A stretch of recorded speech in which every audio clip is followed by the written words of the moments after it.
Oh.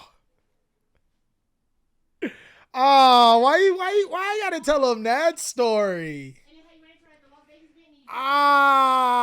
I'm not trying to put nobody out there like that. So I'm not gonna tell you what event happened. I'm not gonna tell you exactly this person because okay, so everyone says that they want girls to play Yu-Gi-Oh. And when you think about girls playing Yu-Gi-Oh, at least from a nerd's perspective, look, you know what girl you got in mind when you say you want girls to play Yu-Gi-Oh. But in actuality, and this might be a hot take for you guys, girls are just like guys. You got the girls that are just like you, which sometimes isn't the most satisfying citizen to their parents. The best way I can say it. I'm just saying, look, you know how we talk about how Yu-Gi-Oh players, which normally constitutes as guys, don't take baths, always smell like must and everything in between. Yeah, girls do that too. And I'm gonna tell you a story about how I met one of them. It's an event. It's me. It's TJ. Me and TJ go to a lot of events. Any event that I go to, more often than not, TJ is with me. This particular event, I'm not going to give a particular event name or anything because I don't want this person shamed or ridiculed. But ultimately, I think this is a very interesting and funny story. So we go to the event and it's just like any normal event. What me and TJ, we like to do is I'll wake up and just like how you guys see in all of my vlogs, by the way, go ahead and check out my vlogs at thecalifateKingGames.com. I'll wake up and I've just finished the deck that I'm going to play. Just finished it. Whether my dog picked it, my cat picked it, maybe I did it the last second. I just figured out the deck. And TJ come through playing some J. Cole or something. And we normally hop off and we go to the regional. This particular time at the regional, I scrubbed out. It wasn't even fun. By us scrubbed out, I ain't even get to play.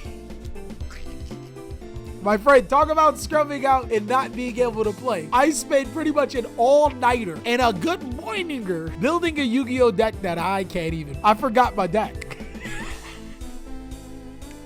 And you know, me and TJ, we not gonna drive all the way back. So we decided to, you know, chill, maybe get some trades, get some good things. At that point in time, I was buying Yu-Gi-Oh cards. So I was always interested in getting some new cards for my collection and then get some new cards for resale. So we're doing that. So then there's this one girl. I'm just gonna get to the nitty gritty of it. She was an interesting person. Look, I don't want to stereotype, but normally when you see girls, they don't smell bad. I like to think that girls take their hygiene to the upteenth level. I just think that we as men have that respect for females that they go above and beyond, right? Deodorant, non-existent for us. Deodorant is like a scripture for them. Even if the girl isn't necessarily your type, may not be attractive to you, at least they don't smell bad, right?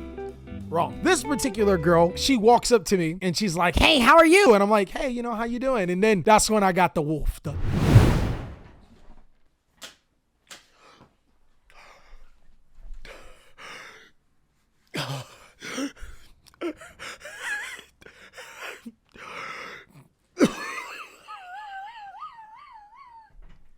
I got that from her. When they said girls can do anything guys could, I did not think they were talking about this. It was so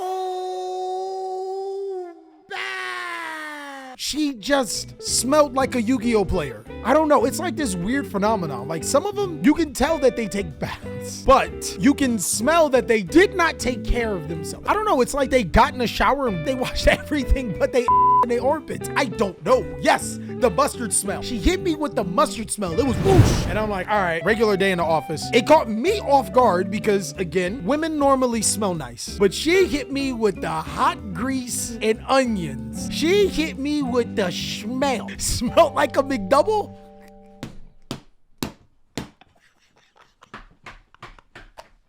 It's funny because I've worked at McDonald's and I know what McDoubles smell like. She smelled like an old McDouble. And I was like, oh God, what am I gonna do here? And then she's like, hey, you wanna trade? And I'm like, I got my binder in my hand. Oh man, this is gonna be crazy, right? So I'm like, you know what? Normally when I deal with stinky people, I don't say anything. I suffer it. I just go through it, right? I just deal. I'm just like, yo, dog, you can muster through this. Keep in mind, I said muster because God, it was a lot of muster in there. So I give her my binder. She pulls out her binder. It's a picture of a character. And I'm like, okay, that's a cool character. So then I go through the next page and it's a picture of character again. I'm like, all right, well, that's cool. Where are we going to get to the cards? We start getting to the cards and it's cards of said character. And I'm like, oh man, you must like this character a lot. And their response was with the breath in my face. That's my husband. And bro, if you literally like enunciate those words, like, that's my husband, you could smell the onions. Ain't no way.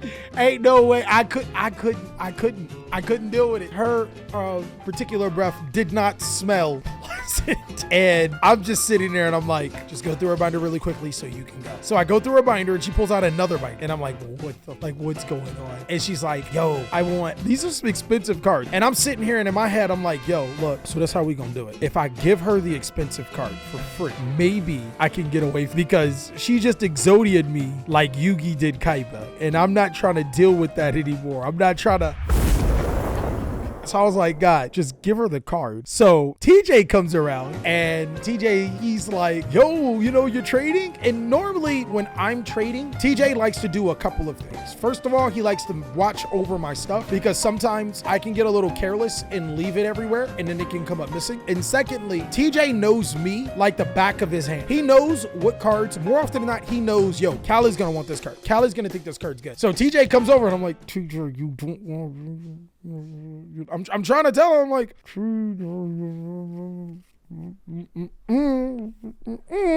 we don't have a code word. So TJ's like, you want me to find out some prices of, so he pulls out his phone and he's like looking up prices of cars. And I'm like, God damn it, get that stuff fuck out of here. Say that your mom died. Say that your sister died. Say that your cat died. Say that we're gonna die. Say something. Get me out of here. And then he gets closer to her. He look at me. He smell me. It's not me. There's a couple other players around us. So he look at her. He like, KB. Smell somebody else. He like, yeah, he smell bad. That's him. And I'm like, so he go a little closer to her and then whoosh, that shit uppercut the shit out of TJ, guys. Bro, it go boom. Like TJ go. I'm like, my guy, get us the fuck out of here. Get us out of here. Get us the fuck out of here. It gets worse. It gets worse. It gets creepy as hell. TJ's going through her bind and TJ sees the same character picture. Then he goes through, sees another character picture, goes through, sees another character picture, goes through, sees said character's cards. TJ says the exact same thing I say. He say, huh, you really like this character. And she looks at us dead in our eye. I swear to, I put this on, guys. She did what y'all do. She did what y'all do. So this is your fault. Your fault. Because she said, yeah, that's my husband. I like to with him. She straight up told us. Just straight up told us. Y'all think I'm capping? TJ right here. Do you remember when you were going through this person's bind and you was like, oh, you really like this character? What did she say that she did with that character? All right. So this person said that she liked to basically have a form of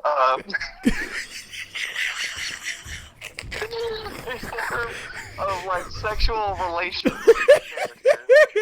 using her appendages. That would be the correct way to say it, right? Yeah, it was deep in those appendages. Oh, why'd you do that? I don't like you. I don't like you. I don't like you. No, she did. She did say it was like me. Oh my, why'd you remind me of that? Ah! I closed her binder as fast as I could and we walked off and I told TJ, yo, we never talk about this again.